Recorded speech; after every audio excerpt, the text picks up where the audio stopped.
And now Chrysler presents Plague from Space, starring Gene Raymond.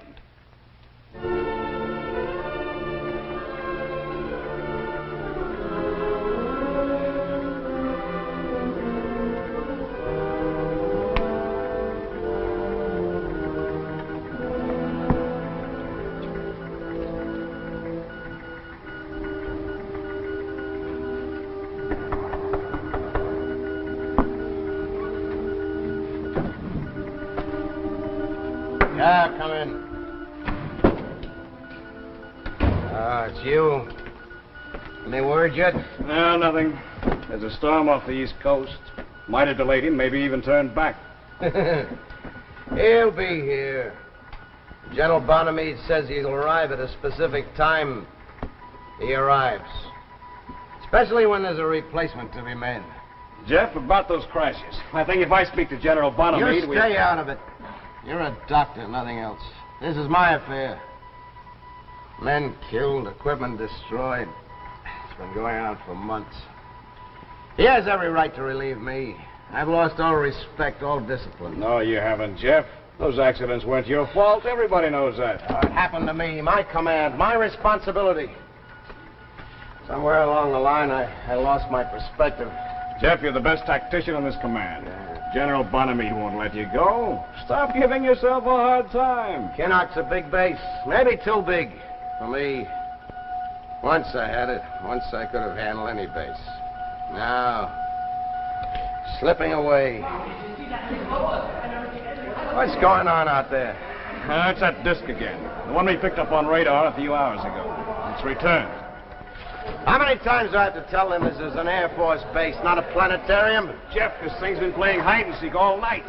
We picked it up at 70,000 feet, going along at 2,000 miles an hour. Well, that's enough a flight of intercept. Yeah, that's all I need when Bonamede gets here. My best jet's off chasing a meteorite. No thanks. It's Colonel Ward. Now quiet down out there, all of you, and get this. The next man who reports a flying saucer will be broken by me personally. I'm tired of all this horseplay. This is an Air Force base. Now get on the ball. But they realize what I'm sweating out here. Can't they understand? Jeff, that's not going to help. Mind your own business, Captain. Yes, sir. Wait a minute. I'm sorry. I didn't mean it that way. Sit down. I gotta talk to someone. Okay, Jeff. You're building this out of proportion. General Bonamede's visit's routine. You don't know the symptoms. He's been hearing stories about Kinnock's commanding officer. Drinking too much, derelict in his duties. This is the checkup. You're guessing. Now I know him. I studied with him too long. I used to be his protege. Yeah. I was gonna be a great Air Force man one day. Well. Look at me. My wife's dead in a crash. My command's slipping away. My whole life's blacking out in a whiskey bottle. Colonel Ward. Sorry, sir, but the missile we've been tracking on radar. I gave strict orders. I know, sir, but tower reports have just buzzed the field. It's been swinging at a 100-mile arc, reducing speed, about Mach 1. If this is some kind of joke, Sir, Corporal. it's coming down. It's going to land near the base. This I gotta see. This is Tower. All on a minute. Approaching 50 degrees north by northeast. Speed 300. Yeah, let me see that. Down rapidly. What is it, Colonel? Holy Hannah. That looks like an arrow. Or a pin. There's no wings, no exhaust. It's gonna land all right. Hawkins? Yes, sir. Round up the demolition squad. Bring that thing into Hangar 7. Right, sir. Corporal Turner? Yes, sir. I want all crash equipment on the spot as soon as it touches down. Yes, sir. And notify all units this field is closed. Cancel all flights. All incoming planes to another base. Sir, General Bonamede. What's his ETA? 2217. He's due in 12 minutes. You have my orders, Corporal. I'm not taking any chances till I know what we're dealing with. Keep him up there. Yes, sir. Hutch, get me a command car. I want to be there when they bring it in. Right, Colonel, right. On Hutch. Yes, sir. Forget what I said in there. One of my bad moods. It's forgotten, Jeff. Attention all units. Attention all units. Cancel all flights as of 2205. Cancel all leaves and passes. All personnel stand by for emergency instructions. Repeat. Cancel all flights as of 22:05. All personnel stand by for emergency instructions. Cancel all leaves and passes. Repeat. Cancel all leaves and passes. This field is closed until further notification. Cancel all leaves and passes. Cancel all flights. I want as this of hangar cleared 22:05. immediately. Any man not assigned to this detail, beat it. Now, this isn't a freak show. Hey, you, stand back there. That gizmo might be anything, might explode for all we know. Now, let's clear this hangar. All personnel stays out of here until the Dynacon checks that thing over. Sergeant, I want a man posted on every door. Now, let's clear out. And that means you, Mullins, and close those doors. How's it coming, Hawkins? Oh, pretty well, sir. What now, sir? Now, I have to move in with that Dynacon. I want the sound reading started. I want every sound listed. Schiller, start recording. Okay, Lieutenant. Well, let's go, pal. First. Come on, jazz it up. It isn't going to bite you.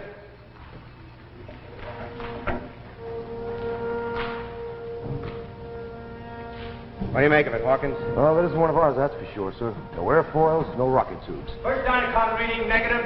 Second Dynacon reading negative. Lieutenant, there's an inscription on the nose. Can you make it out? Never seen it before. Get a picture of it and phototype it to Washington. Then get a cryptographer down here immediately. I want that code broken. How about opening it up, Colonel? Oh, no. Before anyone gets frisky and blows up this field, we'll get an impression of that script to Washington. That ship's not to be touched till we've broken the code, understand? And double the guard around this area. Yes, sir. Colonel Ward. Yeah? Managed to contact General Bonamede. He's over the field now waiting landing instructions. He's on now, Colonel. Colonel Ward, General Bonamede, go ahead. That you, Ward? What's happening down there? Give me landing instructions. I'm sorry, sir, but I want more information on our night visitor. You'll have to go on to San Ramos. This field is 100% restricted. Ward, I'll not be sidetracked. This plane is landing. Now, get this, General. I've notified Mats and Flight Service. If you touch a wheel to Kinnock, I'll have to slap you in the guardhouse. I'm still CO here. I'm not taking any risks till I know what we've got. Hawkins, get me down the floor. I'll break you for this, Ward. You'll be relieved of command as soon as I get back to Washington. I promise you that. I'm sorry, General. The orders still stand. Over and out. All right, carry on. It's my show from here on in. Yes, sir. Have that cryptographer report to me as soon as he breaks the code. Yes, sir. Keep checking, Hawkins. Yes, sir. It's just midnight. Okay, you guys. Let's get those Dynacon readings speeded up. What do you think this is, a tea party? And get that mesoscope ready. I want you to check every vibration. Now, come on. Get the lead out.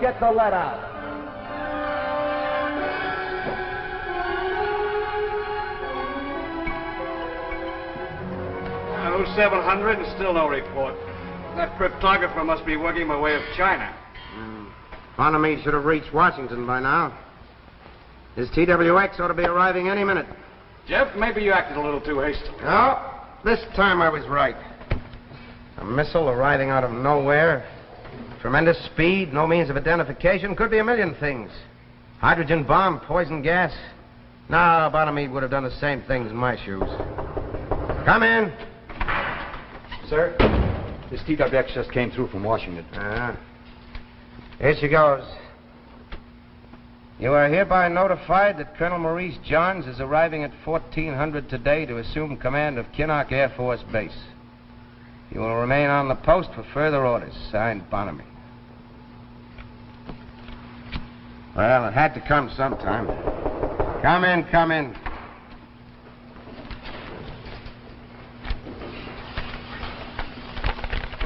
Photography? Yeah, about time. Did they break it?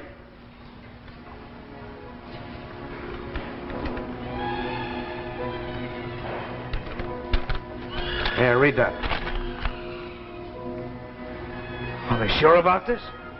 These boys know their business. From another planet. It's impossible. It couldn't happen. Corporal? Yes, sir. Get this off General Bonamede. TWX received, contents noted, period. Missile script has been deciphered, period. We believe it to be Martian, period. I'm directing demolition to open it up immediately. Period. Signed, Ward. Did he say Martian? That's right, Corporal. We hit the jackpot.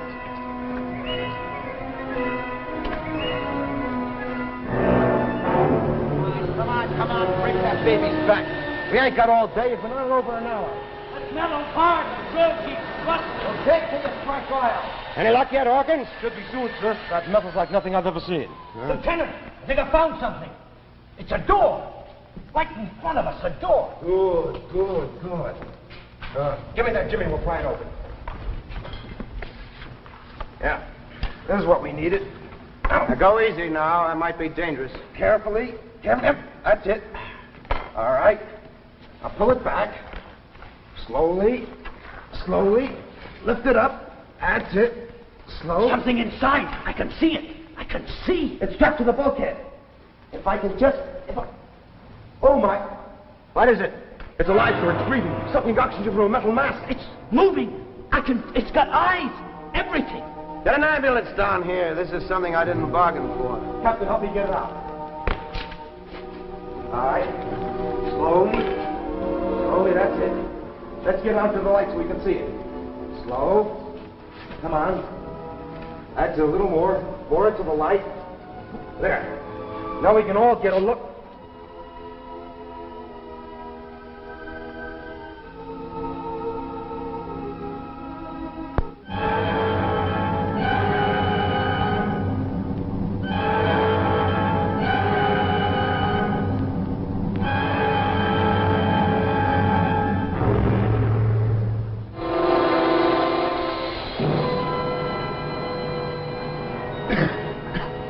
Ladies and gentlemen, I have the honor to present Admiral Harley Cope, representing the Commander-in-Chief of the Veterans of Foreign Wars, Mr. Toby Stern, President of the Jack Chrysler Manufacturing Corporation, and Mr. F.E. Maslin III of the C.H. Maslin & Sons.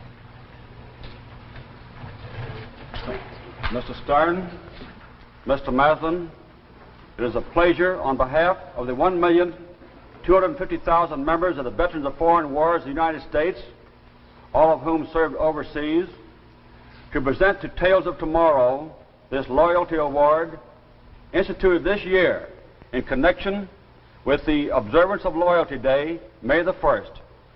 It attests our appreciation of your program's contribution to a better America. The Loyalty Award reads as follows. Veterans of Foreign Wars of the United States, Loyalty Award presented to Tales of Tomorrow in recognition of the commendable public service of this outstanding science fiction television program in helping to broaden through its eminent dramatic presentations the American family's knowledge and understanding of modern science, setting an example of loyalty to our nation, its aims and ideals. Signed, Frank C. Hilton, Commander-in-Chief, dated Loyalty Day, May 1st, 1952. Mr. Maslin, may I congratulate you, sir?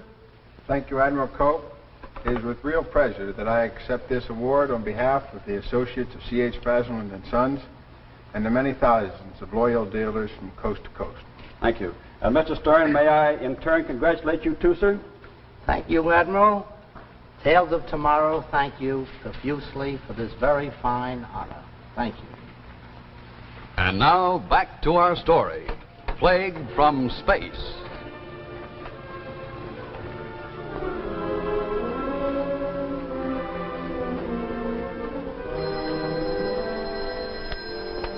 Colonel Ward. Yes, I got the x-rays an hour ago. What do they mean? What? How many? All right, keep me posted.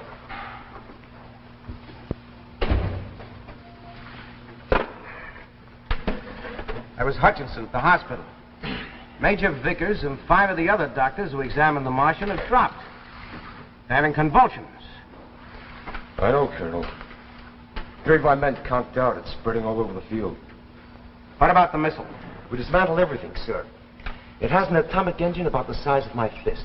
But no radio, no controls, no nothing. What? That thing flew in here at 2,000 miles an hour and landed perfectly. That's right. And just to confuse you some more, Captain Hutchinson showed me the results of 5 tests given to the Martian. It has the thought patterns of a low-order mammal. Like a cat or a dog. But how did it navigate a space vessel from Mars to the Earth? How did it even build such a machine? Beats me.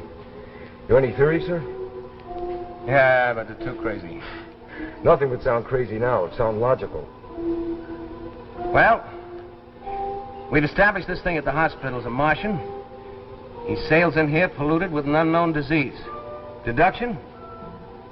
Disease warfare. That Invasion. is crazy, Colonel. Is it? Here. Hutch sent this down from the hospital. It's a photograph of a blood smear taken of the Martian a few minutes after it arrived.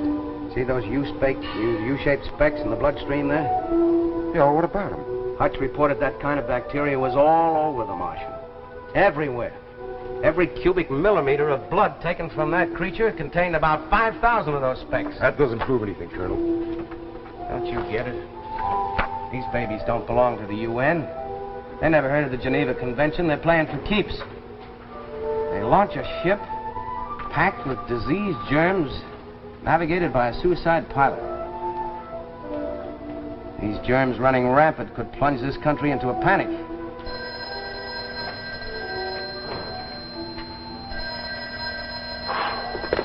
Colonel Ward. Yeah, Hutch. How many more? Okay, I'll be right down. 27 more cases in the last 10 minutes. 16 dead. Turner, you better get back to hangar. Corporal, contact General Bonamede. Tell him this field is quarantined. I want an airdrop. I need every available concoction here as soon as possible. Serums, antitoxins, antibiotics, the works. Throw the whole medical book at them. Yes, sir. Where are you heading, sir? The hospital. Hutch said he had something new for me.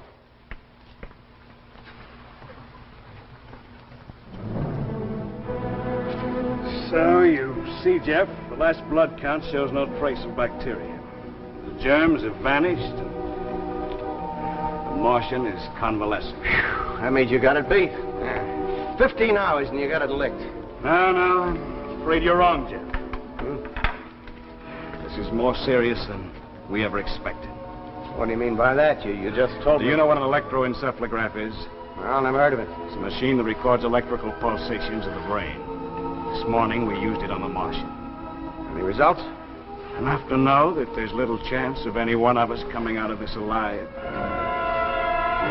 You're crazy. The encephalograph indicated that over 1,000 wave patterns were emanating from the Martian. It's as though you focused it on a crowd.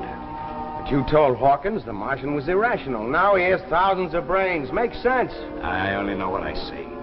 An hour ago, I conducted more tests with the encephalograph. Each infected soldier gave off multiple brain-wave responses. Well, what's all this leading up to? Just this. Yesterday, the Martian was crawling with germs and indicating thousands of brains. Today, he's germ-free and indicating one brain. The bacteria's moved on. The brain waves have moved on. Do you see what I'm trying to say? Bacteria. Brain waves. The Martian's a bacteria? With brains? Fantastic. And what's this? A low-order mammal of some sort. Just an animal? This is obviously what they fed on. Hutch, send me some microscopes down to Hangar 7. We're going to go over every atom of that ship with microscopes. You look like you need some rest. Get up to my office. I'll meet you there in 15 minutes. If this is what you say it is, we got to move fast.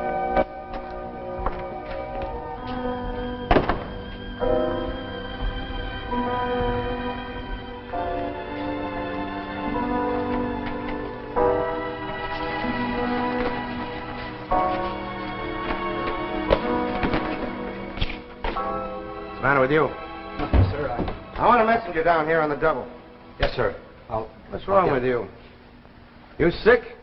Sir, in your office. Captain Hutchinson, he's dead. Hutch? Dead. It's contagious. We've got to get away. Get control of yourself now, Corporal. Look, outside they're all dropping. I've seen them. 100 men dead. I've got to get out of here.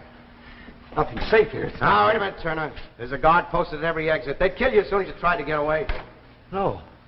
No, I want to live. We got to keep the germs here isolated. I don't care. I don't care. This is my life. I don't want to die. Look, Colonel, let me get away. We can escape. Escape! Turner, come back here. Don't be a fool. Turner! Turner, come back here. Stop, Turner! Stop!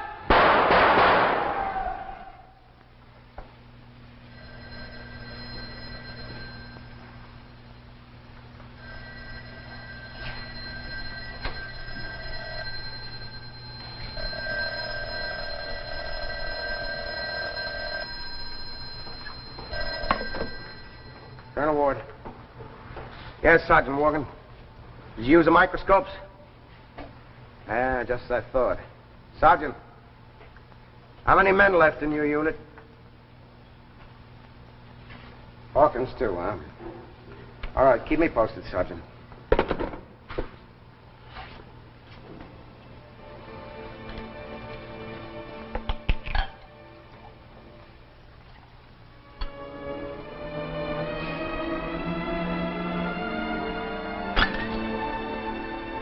That's no good, Colonel. Nothing's any good. There's no running away from this. This is your baby. Yours exclusively. Invasion. A Martian invasion like nothing you've ever dreamed of. If it were only that creature in the hospital, it'd be simple, but there's nothing you can see or shoot at. Martians are bacteria. Organized and intelligent enough to build and navigate a ship through space. And do it with controls so small it took a microscope to find them. Communications. Communications. Oh, no, not them two.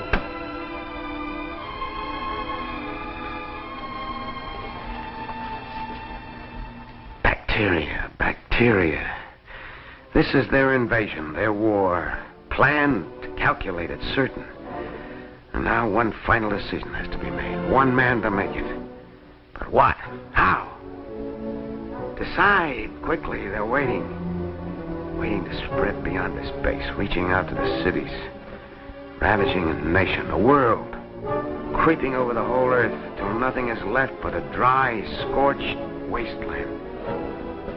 A dry, scorched...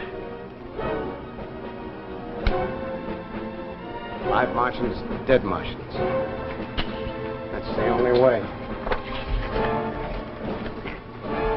Get me General Bonamede at the Pentagon and make it fast. It's urgent.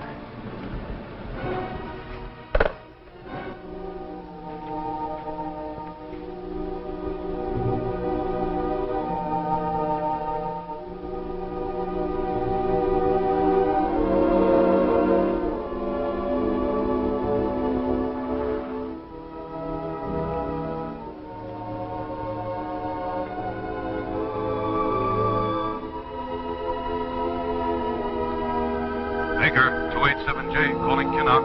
Come in, Kinnock. This is General Bonamede and Baker, 287J. Can you hear me? We're approaching Kinnock Air Base. Over. Baker, 287J, calling Kinnock. Is Colonel Ward there? Are you getting me, Jeff? Kinnock Field.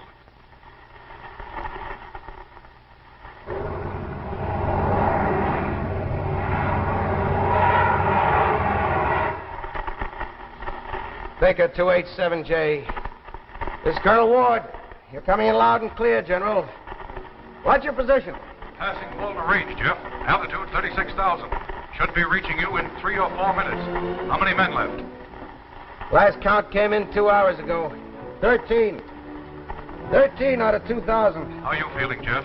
Never mind about me. Just make sure you get directly over the field. Jeff, listen to me. There's not much time. Are you sure this is the only way? The only way. Here you play now, General. You're right on schedule. Jeff, listen. The whole country knows what you're doing. The sacrifice won't be forgotten. I promise you that, Jeff. Jeff.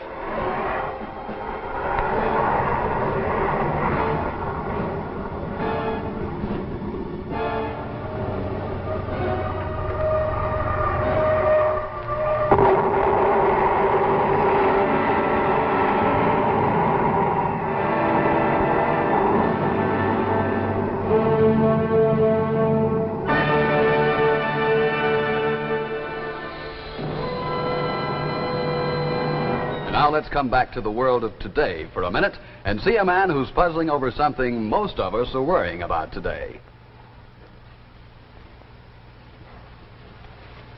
What should we get Mother for Mother's Day? Now, let's see. It'd be nice to get her a new watch. It'd be wonderful to get her one of those new bracelet watches. She'll love that. Oh, but a bracelet watch costs $50.